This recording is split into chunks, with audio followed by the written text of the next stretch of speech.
혹시 어지럽거나 혼란스럽거나 갑작스런 두통으로 머리가 욱신거린 적이 있으셨나요? 집에서 혈압을 재봤더니 170이라는 숫자가 떴을 때 당황해서 급히 응급실로 달려간 적도 있을 겁니다. 하지만 모든 고혈압 수치가 곧바로 병원에 가야 할 만큼 위험한 건 아닙니다. 오늘 영상에서는 집에서 혈압을 정확히 측정하는 방법과 어떤 상황에서 진짜 걱정해야 하는지를 알려드리겠습니다. 또한 혈압을 바르게 재는 5가지 핵심 요령과 약에만 의존하지 않고 혈압을 자연스럽게 개선할 수 있는 생활 습관과 식단도 함께 나눠드리겠습니다. 먼저 혈압이 어떻게 작동하는지를 이해하는 것이 중요합니다. 우리 몸속에는 동맥이라는 혈관이 그물망처럼 퍼져 있습니다. 이 동맥은 산소와 영양분이 담긴 피를 온몸에 운반하는 유연한 관이라고 생각하시면 됩니다. 혈액이 동맥을 통과할 때 혈관벽을 누르는 힘이 바로 혈압입니다. 심장이 한번 수축해서 피를 밀어낼 때마다 순간적으로 혈관에 가해지는 압력이 높아지는데 이때의 수치를 수축기 혈압이라고 합니다. 우리가 혈압계를 통해 보게 되는 두 숫자 중에서 위에 있는 큰 숫자입니다. 반대로 심장이 박동 사이사이에 잠시 쉬고 있을 때 나타나는 압력이 이왕이 혈압입니다. 아래쪽에 표시되는 작은 숫자가 그것입니다. 예를 들어 혈압이 125에 72라고 나올 경우 125는 수축기 혈압으로 심장이 박동할 때 혈관벽에 가해지는 압력을 말하며 72는 이왕이 혈압으로 심장이 쉴 때 혈관에 남아있는 압력을 나타냅니다. 이 두 숫자는 모두 심혈관 건강을 이해하는 데 있어 매우 중요한 지표입니다.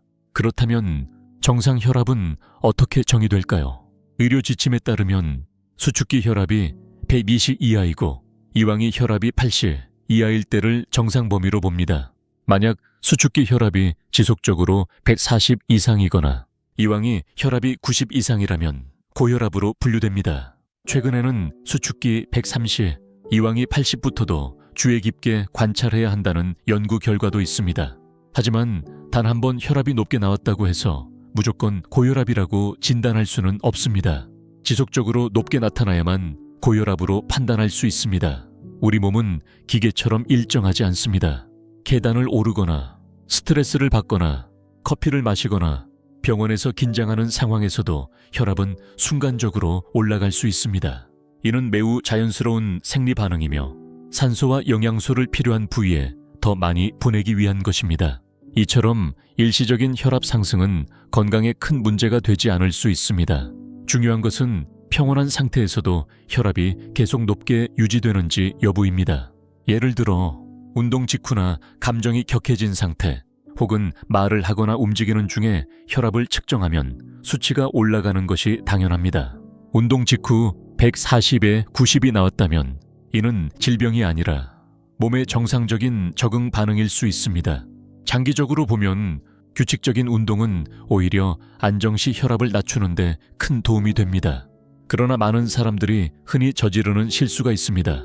가정용 혈압계를 구입해 스트레스를 받는 순간에 혈압을 재고는 높은 수치에 놀라 병원으로 달려가는 것입니다. 더 나쁜 경우는 실제로 필요하지 않은 약을 단 한 번에 잘못된 수치 때문에 복용하게 되는 경우입니다. 그래서 오늘 혈압을 정확하게 측정하는 방법을 꼭 알려드리고 싶습니다. 집에서 혈압을 잴 때에는 반드시 다음과 같은 기본 원칙을 지켜야 합니다. 첫째, 혈압은 반드시 맨팔에 측정해야 합니다. 옷 위에서 재지 마시고 긴 소매라면 느슨하게 걷어올리거나 벗는 것이 좋습니다. 커프는 너무 조이지 않게, 너무 느슨하지 않게 착용하고 연결 튜브가 팔 안쪽 큰 동맥을 따라오도록 배치해야 합니다. 커프의 아래쪽 끝은 팔꿈치 위 약 2손가락 정도 간격이 있도록 합니다. 앉은 자세는 등받이에 등을 기댄 편안한 자세여야 하며 발은 바닥에 평평하게 놓고 다리는 꼬지 않아야 합니다. 팔은 심장 높이에 맞춰 평평한 곳에 올려두는 것이 이상적입니다. 그리고 무엇보다 중요한 점은 측정 전 최소 30분간은 대화, 커피, 흡연, 식사 등을 피해야 하며 측정 전에는 조용히 3분에서 5분 정도 앉아서 안정을 취해야 합니다. 혈압을 잴 때 말을 하거나 몸을 움직이거나 감정적으로 흥분되어 있다면 수치가 실제보다 높게 나올 수 있습니다. 예를 들어 제가 말도 하고 흥분해서 몸을 움직이며 혈압을 쟀다고 가정해 봅시다. 그때 수치가 154에 83으로 나올 수 있습니다. 하지만 제 평소 안정시 혈압은 110에 70입니다. 이런 경우를 두고 고혈압이라고 말할 수 있을까요? 전혀 그렇지 않습니다. 이 수치는 그 순간의 반응일 뿐, 제 본래 혈압 상태를 반영하는 것은 아닙니다. 이 때문에 정확하게 혈압을 재는 것이 무엇보다 중요합니다. 이상적인 방법은 하루 2번 측정하는 것입니다. 아침에는 식사나 약을 복용하기 전에, 그리고 밤에는 잠자리에 들기 전에 재는 것이 좋습니다. 매번 2번씩 측정한 뒤 평균값을 기록해 두십시오. 이 과정을 5일에서 7일 정도 연속으로 시행하고 그 데이터를 주치의와 공유하면 보다 정확한 혈압 상태를 파악할 수 있습니다. 어느 팔로 측정해야 하는지 궁금해 하시는 분들도 많습니다. 일반적으로 큰 차이는 없지만 보통은 덜 사용하는 쪽 팔, 즉 주로 쓰지 않는 팔로 측정하는 것이 편리합니다. 오른손잡이라면 왼팔로 측정하는 것이 좋습니다. 한번 선택한 팔이 있다면 계속 그 팔로 측정하는 것이 수치의 일관성을 유지하는 데 도움이 됩니다. 또 하나 중요한 점이 있습니다. 하루에도 여러 번 무계획적으로 혈압을 자주 재는 것은 피해야 합니다. 너무 자주 확인하면 오히려 불안감이 커지고 그로 인해 혈압이 올라가는 경우도 많습니다. 의사의 특별한 지시가 없는 한 혈압이 안정되었음을 확인한 뒤에는 몇 개월에 한 번 정도 정기검진과 함께 확인하는 것으로 충분합니다. 이번에는 어떤 혈압 측정기를 사용하는 것이 좋을지 알아보겠습니다. 모든 혈압계가 똑같이 정확한 것은 아닙니다. 예를 들어 손목에 착용하는 혈압계는 정확도가 떨어지는 경우가 많습니다. 신뢰할 수 있는 수치를 얻기 위해서는 상완 부위에 착용하는 검증된 혈압계를 사용하는 것이 좋습니다. 자신의 혈압계가 신뢰할 만한 제품인지 확인하고 싶다면 대한고혈압학회나 세계적인 심장 관련 기관에서 공개하는 인증된 혈압계 목록을 검색해 보시기 바랍니다. 그 목록에 포함된 제품을 선택하는 것이 안전합니다. 정확한 혈압 측정법을 배우는 것은 노년 건강을 지키는데 매우 중요한 첫걸음입니다. 그러나 방법만 아는 것으로는 부족합니다. 높은 수치가 진짜 위급 상황인지 아니면 일시적인 상황 때문인지 구분할 수 있어야 합니다. 많은 사람들이 병원에서 긴장으로 인해 혈압이 올라가는 백의 고혈압을 경험합니다. 이 현상은 의학적으로도 잘 알려져 있으며 지속적인 고혈압을 의미하지는 않습니다. 이제 혈압을 정확하게 측정하는 기본을 이해하셨다면 정말로 긴급한 상황을 알리는 경고 신호가 무엇인지 알아볼 차례입니다. 이런 신호를 알고 있으면 필요할 때 신속하게 대처할 수 있고 불필요한 응급실 방문을 피할 수도 있습니다. 먼저 수축기 혈압이 180 이상이거나 이왕이 혈압이 120 이상으로 매우 높게 측정되었고 동시에 가슴 통증, 호흡 곤란, 심한 두통, 시야 변화, 혼란 또는 한쪽 팔이나 다리의 무력감 같은 증상이 나타난다면 이는 고혈압성 위기일 수 있습니다. 이 경우에는 즉시 응급치료를 받아야 합니다. 이런 증상은 고혈압이 뇌, 심장, 신장 등 중요한 장기에 손상을 주고 있다는 신호일 수 있으며 치료를 늦추면 심각한 결과로 이어질 수 있습니다. 하지만 혈압이 높게 나왔어도 몸 상태가 괜찮다면 우선은 침착하게 앉아 5분 정도 안정을 취한 뒤 다시 한번 측정해 보는 것이 좋습니다. 스트레스, 카페인, 운동, 심지어 대화하는 행동만으로도 일시적으로 혈압이 상승할 수 있으며 휴식 후 자연스럽게 수치가 내려가는 경우도 많습니다. 증상이 없는데도 성급히 응급실로 가면 불필요한 약물 처방이나 비용, 그리고 더 큰 심리적 부담을 초래할 수 있습니다. 또 하나 꼭 기억해야 할 사실이 있습니다. 고혈압은 대부분 아무런 증상을 일으키지 않는 경우가 많습니다. 그래서 조용한 살인자라고 불립니다. 수년 동안 매우 높은 혈압을 가지고도 아무런 이상을 느끼지 못하는 사람이 많고 결국 심근경색이나 뇌졸중, 심부전으로 문제를 인식하게 되는 경우도 있습니다. 그렇기 때문에 집에서 조용히 꾸준하게 혈압을 확인하는 습관이 무엇보다 중요합니다. 이렇게 해야만 고혈압을 조기에 발견하고 큰 위기를 미연에 방지할 수 있습니다. 이제 예방의 중요성에 대해 이야기해 봅시다. 혈압 관리는 약만으로 되는 일이 아닙니다. 일상생활 습관과 식습관이 혈압에 직접적인 영향을 줍니다. 특히 고혈압을 악화시키는 주요 원인 중 하나가 과도한 나트륨 섭취입니다. 나트륨은 신체에 꼭 필요한 미네랄이지만 대부분의 사람들은 권장량보다 2배, 심지어 3배 가까이 더 섭취하고 있습니다. 사실 소금 한 티스푼에는 약 300ml의 나트륨이 들어있습니다. 이는 대부분 성인에게 권장되는 하루 섭취량인 500ml를 거의 초과하는 양입니다. 문제는 음식 위에 뿌리는 소금이 아니라 우리가 자주 먹는 가공식품과 외식에 숨어있는 나트륨입니다. 예를 들어 통조림 수프, 햄이나 소시지 같은 가공육, 냉동식품, 과자류, 그리고 식당 음식에는 짠맛이 강하지 않더라도 상당한 양의 나트륨이 포함되어 있는 경우가 많습니다. 예를 들어 시중에서 판매되는 육수 큐브 하나만으로도 500mg 이상의 나트륨이 들어있을 수 있습니다. 이는 하루 권장 섭취량 전체에 해당하는 양입니다. 이 육수 큐브에 치즈, 햄, 빵 등 짠맛이 강한 재료가 더해지면 자신도 모르는 사이에 나트륨 섭취량은 걷잡을 수 없이 올라갑니다. 나트륨 섭취를 줄이는 것은 혈압을 자연스럽게 낮추는 데 있어 가장 빠르고 효과적인 방법 중 하나입니다. 우선 가공식품을 줄이고 신선한 재료로 직접 요리하는 습관을 시작해 보세요. 소금 대신 허브, 향신료, 레몬, 마늘, 식초 등을 활용하면 풍미를 유지하면서도 건강에 도움이 됩니다. 소금을 사용할 경우에는 하루 반 티스푼 이하로 제한하는 것이 바람직합니다. 영양 성분표를 꼼꼼히 읽는 습관도 매우 중요합니다. 특히 나트륨 항목을 확인하고 1회 섭취량당 140ml 이하인 식품을 선택하는 것이 좋습니다. 히말라야 핑크 소금이나 천일염, 고급 소금처럼 건강에 좋은 소금으로 홍보되는 제품들에 대해 궁금하실 수도 있습니다. 물론 이들 소금에는 마그네슘이나 칼륨 같은 미량 원소가 함유되어 있을 수 있지만 본질적으로는 대부분 나트륨염입니다. 몸속에서 작용하는 방식도 일반 소금과 다르지 않습니다. 어떤 소금을 선택하든 간에 절제가 핵심입니다. 나트륨을 완전히 제거하는 것은 바람직하지도 않고 건강에도 해롭습니다. 나트륨은 신경 전달, 근육 수축, 체액 조절 등 생리적으로 꼭 필요한 역할을 합니다. 중요한 것은 얼마나 먹느냐이지 먹지 말자가 아닙니다. 사실 과일, 채소, 육류, 유제품과 같은 자연식품에도 일정량의 나트륨이 포함되어 있습니다. 그래서 소금을 따로 추가하지 않더라도 일상적인 식단으로도 대부분의 나트륨은 충분히 섭취됩니다. 동시에 칼륨 섭취를 늘리는 것도 혈압 조절에 큰 도움이 됩니다. 칼륨은 혈관을 이완시키고 소변을 통해 몸속의 과도한 나트륨을 배출하는 데 도움을 줍니다. 칼륨이 풍부한 식품으로는 바나나, 고구마, 시금치, 아보카도, 콩류, 요구르트 등이 있습니다.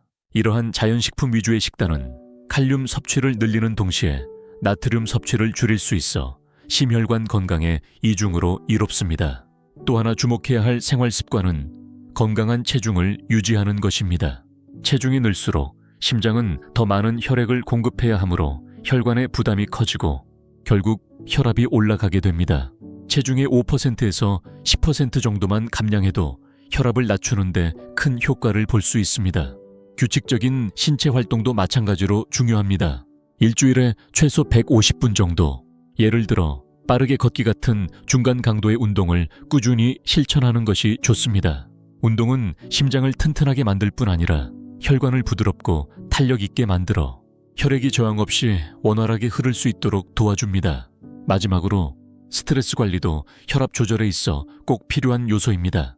만성 스트레스는 혈관을 수축시키는 호르몬 반응을 유발하고 이는 결국 혈압을 지속적으로 높이는 결과를 초래할 수 있습니다. 스트레스를 완전히 없앨 수는 없지만 보다 건강한 방식으로 대응하는 법은 배울 수 있습니다. 심호흡, 명상, 요가, 규칙적인 운동, 그리고 사람들과의 따뜻한 사회적 관계는 모두 스트레스를 줄이는 데 도움이 되며 결과적으로 혈압도 함께 낮아집니다. 음주와 흡연도 반드시 짚고 넘어가야 할 부분입니다. 이 두 가지는 혈압에 직접적인 해를 끼칩니다. 음주는 여성의 경우 하루 한 잔, 남성은 하루 2잔 이하로 제한하는 것이 좋습니다. 흡연을 하고 있다면 가능한 한 빨리 금연을 시도하고 주변의 도움을 받으십시오. 담배를 끊는 것만으로도 심장과 혈관에 즉각적이고 장기적인 이점을 가져올 수 있습니다. 또한 수면의 중요성도 절대 간과할 수 없습니다. 수면의 질이 낮거나 수면 무호흡증 같은 수면 장애를 가지고 있는 사람들은 고혈압 위험이 높아지는 것으로 알려져 있습니다. 성인은 매일 밤 6시간에서 9시간의 깊고 안정된 수면을 취하는 것이 이상적입니다. 코를 심하게 고는 편이거나 아침에 일어나도 피곤하고 낮 동안 졸림이 심하다면 의사와 상의해보는 것이 좋습니다. 수면 장애를 치료하는 것만으로도 혈압 조절에 상당한 개선이 나타날 수 있습니다. 이제 나트륨과 칼륨, 생활 습관이 혈압에 어떤 영향을 주는지 이해하셨다면 매일의 식단과 행동이 어떻게 동맥을 보호하고 심혈관 건강을 지키는지를 알아볼 차례입니다. 이런 전략을 일상에 자연스럽게 녹여내면 심혈관계가 튼튼해지고 에너지가 회복되며 장기적으로 심장병과 뇌졸중 위험도 현저히 낮아집니다. 가장 먼저 소개할 식품은 혈압 건강에 과학적으로 입증된 효과가 있는 채소입니다. 특히 시금치, 카일, 근데 루꼴라 같은 IP 채소에는 칼륨, 마그네슘, 질산염이 풍부하게 들어있어 혈관을 이완시키고 혈액순환을 개선하는 데 도움을 줍니다. 하루에 한 접시 정도의 IP 채소를 꾸준히 섭취하는 것만으로도 시간이 지남에 따라 혈압에 긍정적인 변화가 생길 수 있습니다. 베리류도 혈압을 돕는 강력한 식품 중 하나입니다. 블루베리, 딸기, 라즈베리 같은 과일에는 플라보노이드라고 불리는 항산화 성분이 풍부한데 이 성분은 혈압을 낮추는 데 직접적인 연관이 있습니다. 매주 몇 차례 한 줌 정도의 베리를 먹는 것만으로도 우리 몸에 필요한 영양소를 공급할 뿐 아니라 혈관을 손상시키는 산화 스트레스로부터 보호하는 데도 큰 역할을 합니다. 최근 연구에서는 비트와 비트 주스가 주목받고 있습니다.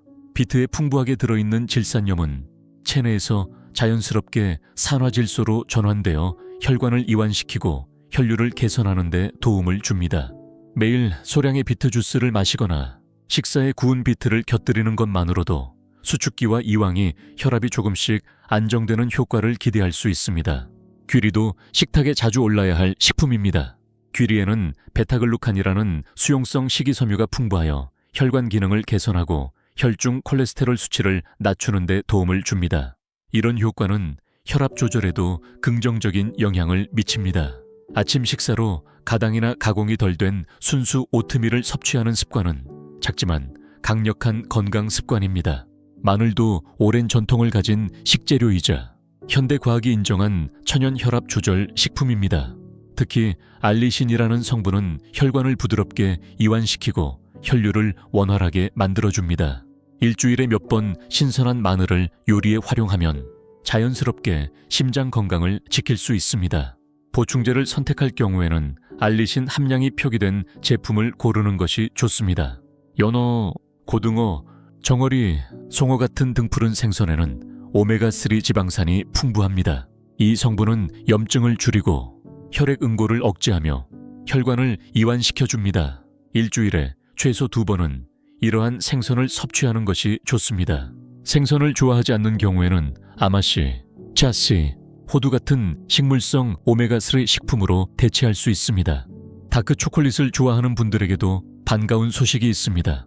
카카오 함량이 70% 이상인 다크 초콜릿은 혈관 기능을 개선하고 혈압을 약간 낮추는 데 도움이 된다는 연구 결과가 있습니다. 물론 적당한 섭취가 중요합니다. 하루에 작은 조각 한두 개 정도면 충분하며 과도한 당분이나 지방 섭취는 피해야 합니다.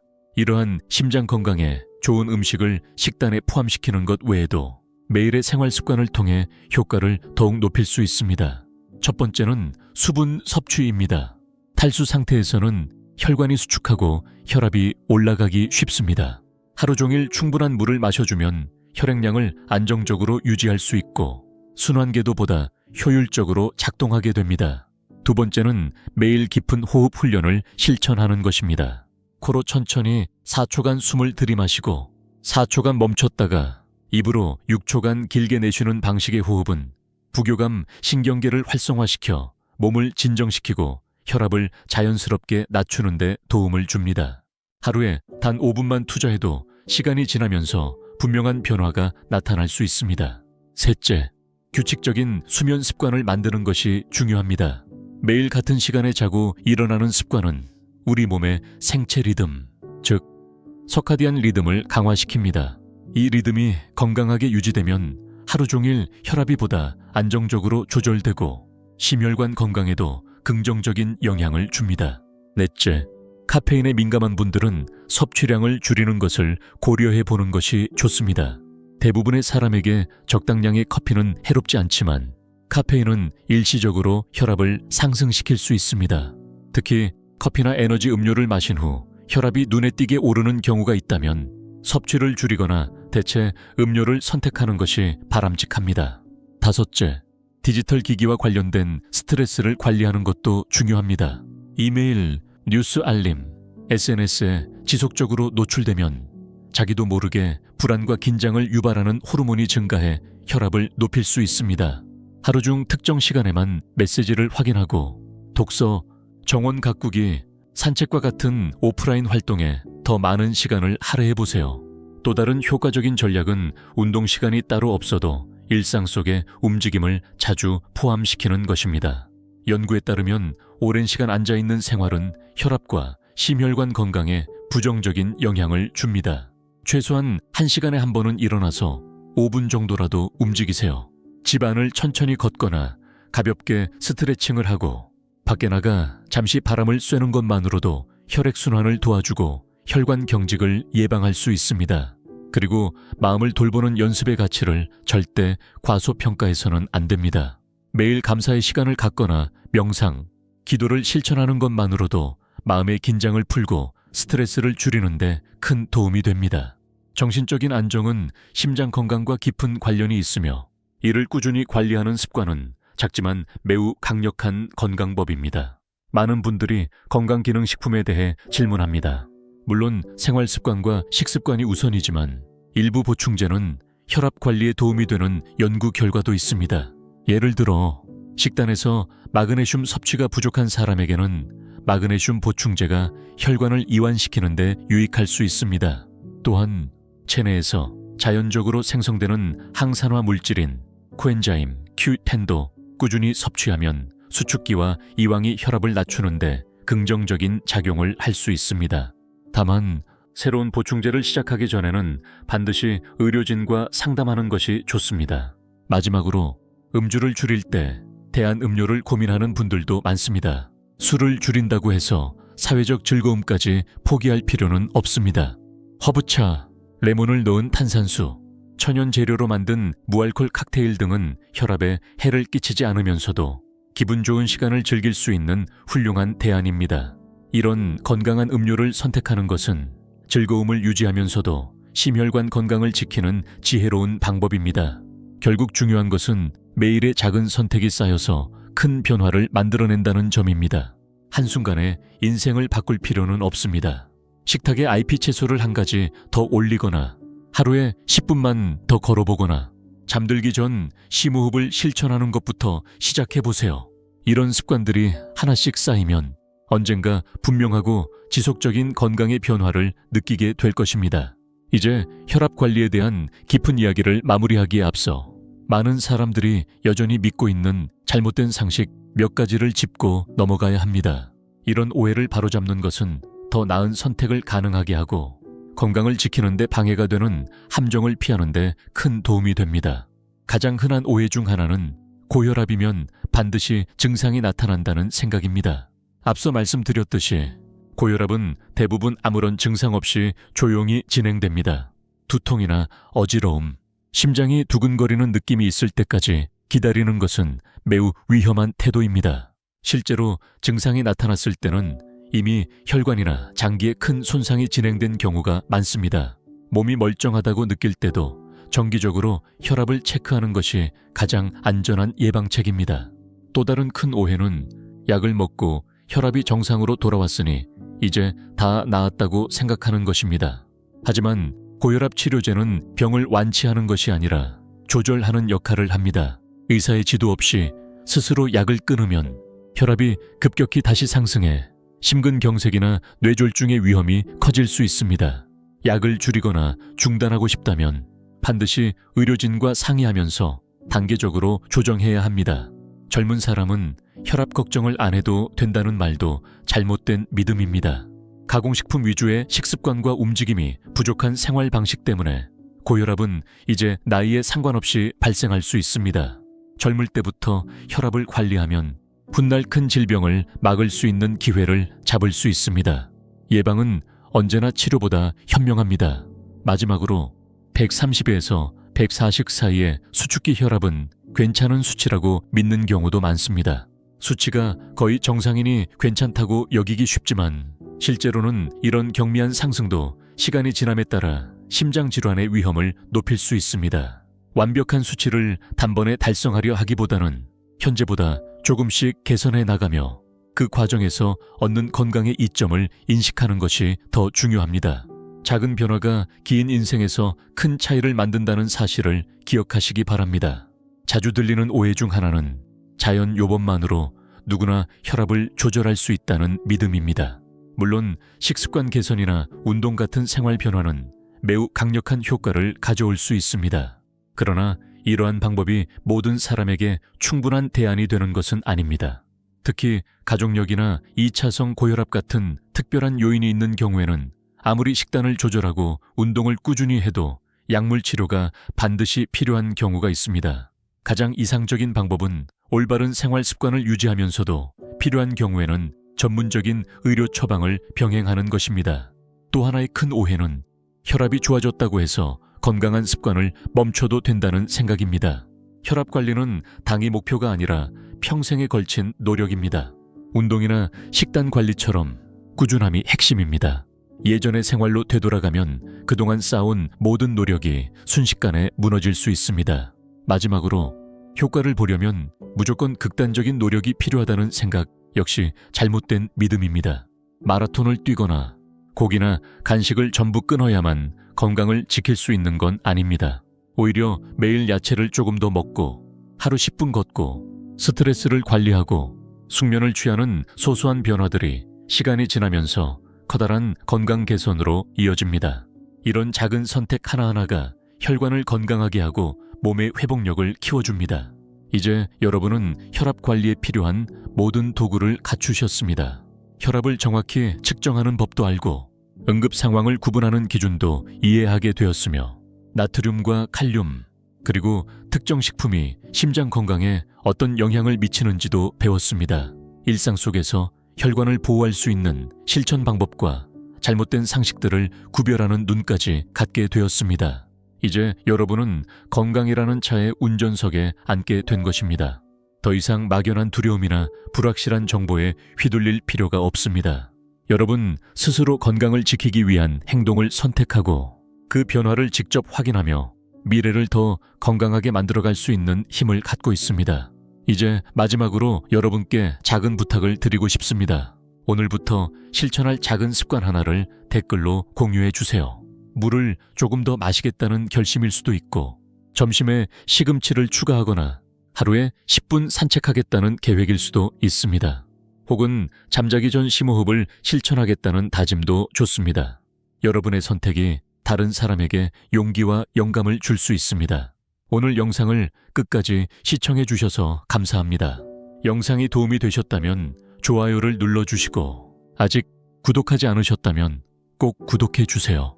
앞으로도 몸과 마음을 건강하게 지키는 실용적인 정보, 쉬운 건강 요리, 일상 속의 강력한 루틴들을 계속해서 나눌 예정입니다. 기억하세요. 오늘 실천하는 아주 작은 긍정적인 행동 하나가 앞으로 여러분의 삶에 커다란 변화를 불러올 수 있습니다. 여러분은 이미 필요한 도구를 갖고 있습니다. 필요한 지식도 모두 알고 있습니다. 이제는 그 모든 것을 삶에 적용하고 자신의 건강 여정을 주도해 나갈 때입니다. 하루에 하나씩, 한 걸음씩, 한 습관씩 실천하면서요. 흔들림 없이 주도적으로 살아가시길 바랍니다. 다음 영상에서 다시 뵙겠습니다.